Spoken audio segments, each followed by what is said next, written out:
Assalamualaikum warahmatullahi wabarakatuh. Balik lagi di channel Akbar CK. Heboh soal sikap Hasan Nasbi, soal Tempo yang mendapat teror kepala babi.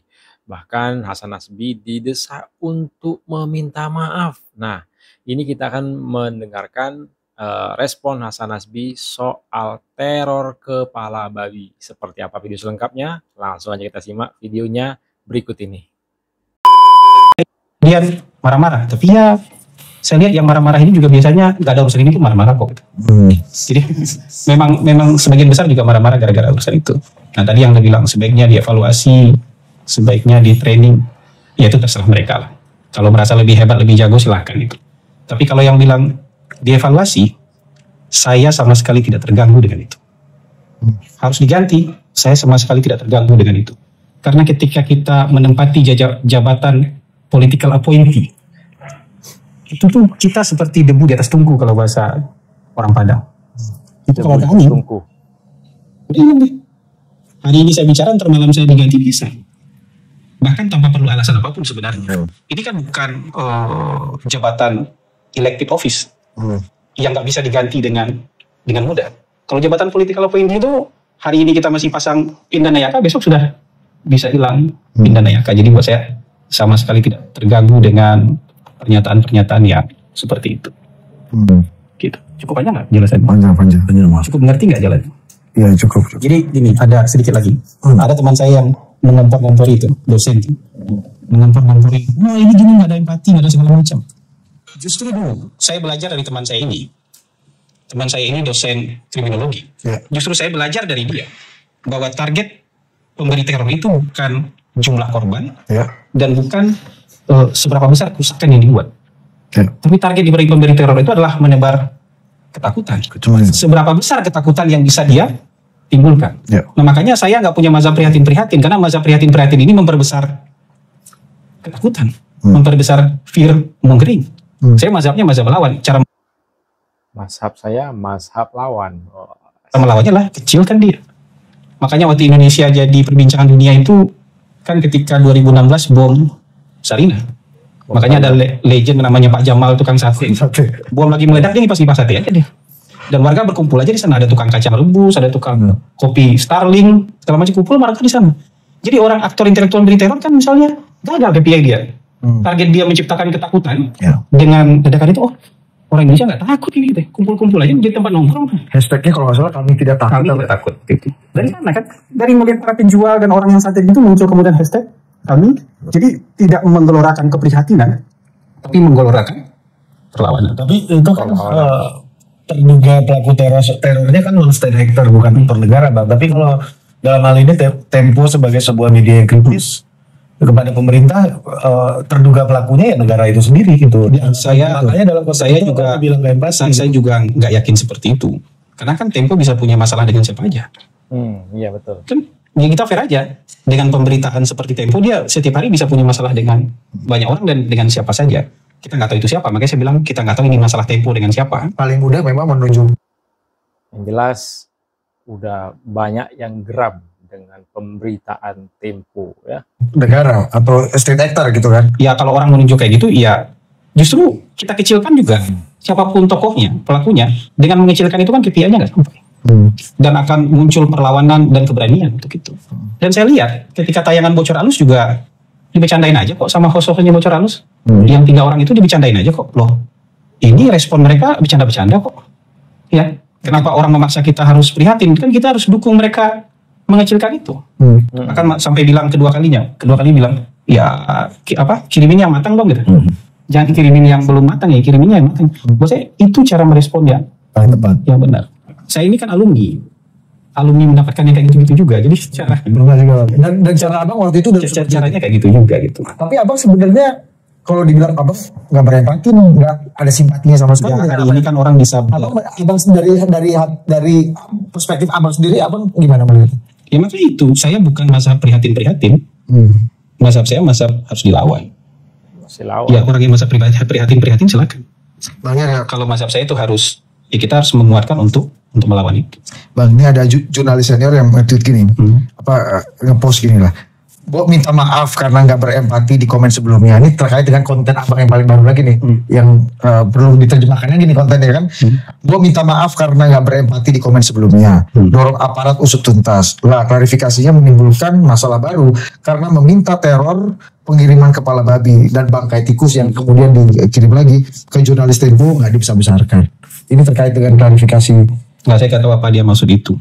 Tapi saya rasa saya tidak dalam posisi minta maaf untuk itu. Saya tidak mentertawakan. Ya, saya tidak meledek, saya tidak merendahkan. Justru kita berdua sama-sama posisinya lagi merendahkan si peneror. Kenapa harus meminta maaf? Kenapa harus standar dia itu yang dilekatkan ke standarnya saya? Posisi saya sama persis, sikap saya dan sikap Tempo sama persis. Itu saya harus minta maaf. Ini saya mengecilkan peneror, dia Tempo juga mengecilkan peneror. Terus ada yang bilang saya harus minta maaf. Dapat nggak logikanya? Saya sama-sama lagi mengecilkan peneror, Tempo juga lagi mengecilkan peneror. Terus logikanya di mana? Saya harus minta maaf. Minta maaf sama siapa? Minta maaf sama si peneror? Atau minta maaf sama siapa? Minta maaf sama Tempo? Sikapnya sama terus minta maaf apa? Saya kecuali Tempo punya sikap yang beda. Tempo lagi mengecilkan si peneror, saya tahu saya dari penampilan mereka. Saya juga lagi mengecilkan si peneror, terus bedanya di mana? Alasan minta maaf itu di mana? Kira-kira begitu, penjelasannya begitu aja. Meskipun yang diharapkan publik mungkin Bang, negara itu tegas dengan mengutuk peristiwa-peristiwa seperti ini sehingga negara terkesan dan terlihat hadir untuk menegakkan Menkom seperti ini. Sudah mengutuk. Menteri HAM datang ke Tempo. Bagian saya berarti mengecilkan si peneror. Tiga-tiganya mengutuk, apa diferensiasinya? Saya kira kan kita tuh harus punya strategi untuk melawan teror, melawan kejahatan, melawan hal-hal yang tidak. Saya sih lebih operasional aja. Kira-kira seperti itu. Abang ini nggak Bang, selama 1-2 hari terakhir ketika ini ramai sekali, Abang mendapatkan teguran atau kalian berharap saya dapat teguran? Ya, nanya. Abang ditegur nggak? Maksudnya kan kalau publik merasa Abang salah, iya kan? Apakah atasan Abang, atasan yang mengutuk Abang ini merasa yang sama? Tadi dulu publik menilai ada beberapa menteri Bapak salah dan kemudian ada atasan yang tegur. Saya nggak tahu kalau besok ya. Tapi kalau dari hari Jumat, Sabtu, Minggu, kejadian Jumat ramai Bang. Ya Jumat, Sabtu, Minggu, hari ini tidak ada. Gitu. Respon mereka gimana Bang? Respon apa? Kalau responnya jelaskan aja. Beliau paham apa yang saya maksud, jelaskan lagi aja. Supaya masyarakat tidak salah paham buat saya, itu aja. Gitu. Ya, saya nggak tahu besok ya. Kan ini Jumat, Sabtu, Minggu ini. Sudah Minggu malam. Nah, kan melihat dalam konteks Bang Hasan itu. Sebenarnya kemarin itu lebih dari 10 media. Itu telepon langsung. Jadi bukan WA, bukan apa. Dia telepon langsung. Jadi saya dari pagi sampai sore kemarin itu melayani telepon mungkin lebih dari 10 media. Yang sudah memberitakan ini sebelumnya. Dia bilang, Bang boleh dijelaskan nggak maksud Abang yang kemarin? Itu apa? Mungkin teman kita yang di lapangan kemarin nggak nangkap apa yang sebenarnya Abang jelaskan dalam rentang waktu seperti itu. Dan menurut saya mereka punya niat yang sama ya. Untuk meminta klarifikasi, walaupun saya bilang ini bukan klarifikasi ya, saya jelaskan lagi aja gitu biar ngerti gitu. Saya jelaskan lagi aja cara pandangnya biar ngerti. Saya rasa sebenarnya itu koreksi sebetulnya. Itu koreksi. Nah, walaupun kemudian dalam dunia yang seperti sekarang itu kan berita baik itu menyebarnya tidak seperti berita yang tidak baik. Berita yang tidak baiknya larinya sampai 10 kilo. Nah, berita yang baik ini, yang koreksi ini paling 1,5 kilo udah kos-kosan. Jadi sudah semua. Tentu suka yang enak. Jadi damage yang itu menurut saya biar proses aja lah ya ngelihat itu. Damage yang ini kan juga akhirnya mungkin sudah jauh. Karena kan orang-orang ini bahkan kemudian datang ke media sosial pribadi saya marah-marah, maki-maki di foto anak saya. Jadi itu postingan keluarga, ada foto anak saya, itu isinya maki-maki aja tuh. Maki-maki. Ya tapi kita kan butuh kesabaran ekstra ya. Untuk menyikapi situasi hari ini dengan perkembangan teknologi. Dengan literasi yang terbatas itu kita harus lapang dada. Dan saya memang sengaja gak matiin itu kolom komentar. Saya biarin aja, saya pengen tahu seberapa banyak nih yang mampir di sini, seberapa banyak yang marah-marah. Saya pengen tahu nanti demografinya seperti apa. Karena ini bagian dari PR kita nih, karena kita di kantor komunikasi itu, kita harus perang melawan DFK. Yang saya pernah sebutkan, DFK, disinformasi, fitnah, kebencian. Sama kita mau perang sama rezim clickbait, RCB. Karena itu membuat orang terdorong untuk disinformasi. Baca judul kemudian menyimpulkan langsung marah-marah maki-maki. Oh, iya, Nggak iya. mau cari beritanya, nggak mau baca beritanya, karena judul sudah memberikan kesimpulan kepada mereka. Nah ini memang ternyata bagian dari ijtihad ini, ya kita yang dapat cobaan aja selalu. Langsung kita yang dapat cobaan. Jadi menurut saya, oke lah ini dijalani saja, dan buat saya nggak ada masalah sama sekali, karena ini bagian dari diskursus publik. Dan memang, nah ini saya bilang, memang diskusi seperti ini, penjelasan seperti ini, hanya bisa masuk ke orang-orang yang sudah lulus bab logika. Jadi udah bisa kita bicara soal madilog gitu loh. Kalau yang nggak lulus bab logika, dia marah-marah aja. Kenapa orang harus disuruh masak babi dan itu dianggap pelecehan? Kalau orangnya nggak makan babi, disuruh masak babi, ialah pelecehan. Tapi kalau orangnya suka dan tidak menganggap itu pantangan, ya kan nggak apa-apa masak. Itu kan bukan ke dia tujuannya, tapi kan tujuannya untuk si peneror.